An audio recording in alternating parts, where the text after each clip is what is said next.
కూటమి ప్రభుత్వ పాలన చూస్తే ఏ విధంగా ఉందంటే పాతకాలంలో ఒక సామెత ఉంది, ఆడలేక మద్దెలు ఓడని. ఎందుకు నాయన ఆడలేకపోయావంటే మద్దెలు కొట్టేవాడు సరిగా కొట్టలేదు, అందువల్ల నేను ఆడలేకపోయాను అన్నాడట. ఆ విధంగా ఉంది ఈరోజు ఈ చంద్రబాబు నాయుడు గారి ప్రభుత్వం, కూటమి పాలన అని చెప్పడానికి మేము చాలా చింతిస్తూ ఉన్నాం.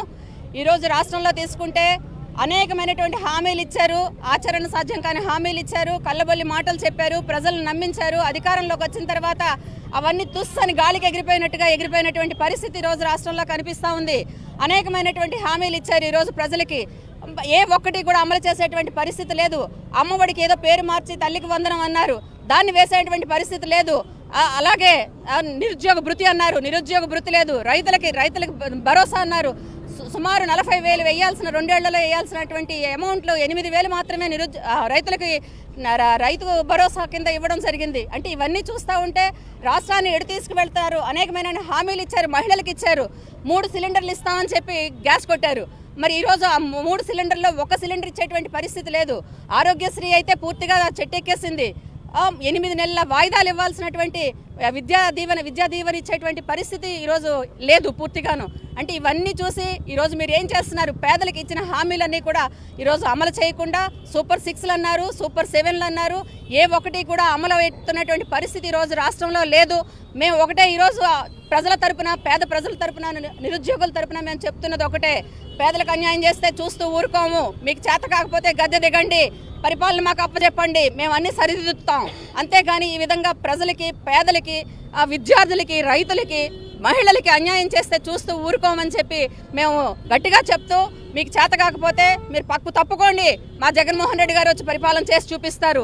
పైగా మీరు ఇచ్చిన హామీలు ఏవి నెరవేర్చకుండా మీరు మీ సొంత పేపర్లో, మీ ఎల్లో మీడియాలో రాయిస్తున్నారు. అంటే ఈ ఏవైతే సంక్షేమ పథకాలు ఉన్నాయో అవి అవసరం లేదు అన్నట్టుగా రాయిస్తూ ఉన్నారు. అంటే మరి దేనికి మీరు ఆ మాట ఇచ్చారు? ఈరోజు అధికారంలోకి వచ్చి 19 నెలలు అయిన తర్వాత సుమారు 3 లక్షల కోట్ల రూపాయలు అప్పులు చేశారు. వారం కూడా అప్పులు చేస్తూ ఉన్నారు. ఆ సొమ్మంతా ఎటు వెళ్తోంది?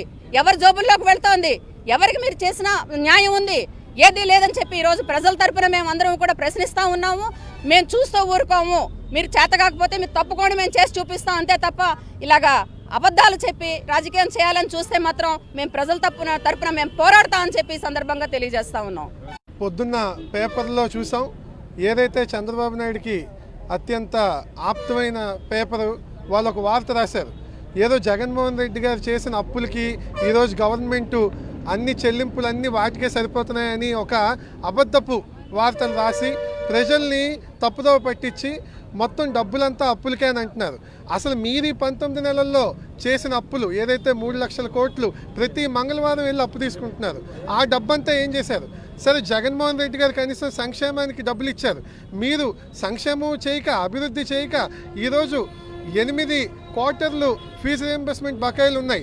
20 లక్షల మందికి జాబులు ఇస్తామన్నారు. మీరు ఉన్న వాలంటీర్లనే ఉద్యోగాల నుంచి తీస్తారు. రేపో మాపో ఏదైతే సచివాలయం స్టాఫ్ని కూడా తీసేస్తారు. అలాగా ఏది చేయకుండా విద్యా కానుక లేదు, విద్యా దీవెన లేదు. అసలు ఏదైతే నిరుద్యోగ భృతి ప్రతి నెల 3,000 ఇస్తామన్నారో అది ఇవ్వడం లేదు. అంటే మీరు గవర్నమెంట్లోకి రావడానికి మొత్తం ఇష్టం వచ్చిన హామీలన్నీ చెప్పి జగన్మోహన్ రెడ్డి గారు అలాగ అబద్ధపు మాటలు చెప్పలేదు కాబట్టి ఈరోజు మేము ఇలా ఉన్నాం.